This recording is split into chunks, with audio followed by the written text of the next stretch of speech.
I'm Dr. Hamish Mohammed, an epidemiologist at Public Health England and one of the lead authors in this article in the BMJ Open, Diagnosis and Treatment of Chlamydia and Gonorrhea in General Practice in England, 2000 to 2011, a population-based study using data from the UK Clinical Practice Research Datalink. Chlamydia and gonorrhea are the two most commonly diagnosed bacterial sexually transmitted infections, or STIs, in England, but their distribution in the population is very different. Data from a recent national survey suggests that for every case of gonorrhea in men, there are at least 11 cases of chlamydia, and similarly, for every case of gonorrhea in women, there are at least 15 cases of chlamydia.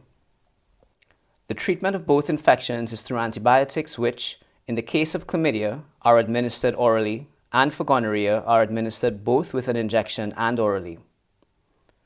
The bacteria that causes gonorrhea rapidly develops resistance to antibiotics, so it's really important that patients are treated correctly and any treatment failures are quickly identified and addressed.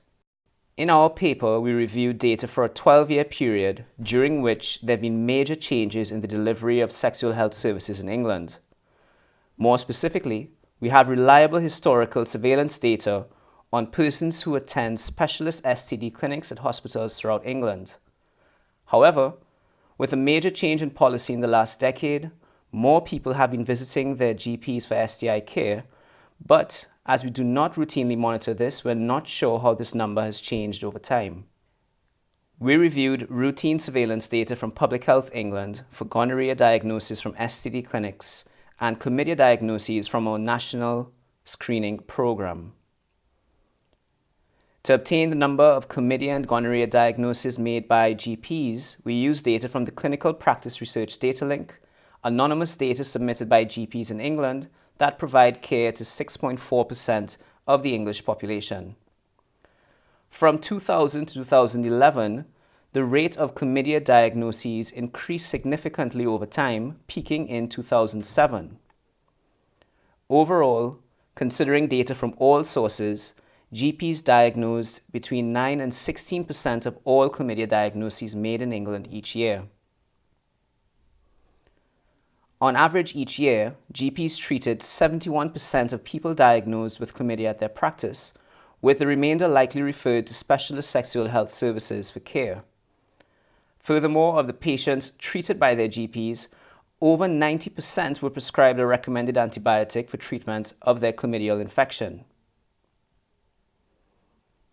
As expected, gonorrhea was less frequently diagnosed than chlamydia by GPs, as it's a far less common infection.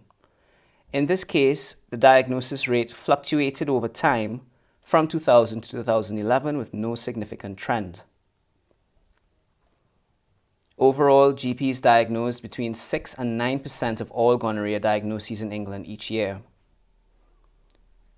On average each year, GPs treated 39% of people diagnosed with gonorrhea at their practice, and again, the remainder were most likely referred to specialist sexual health services for care.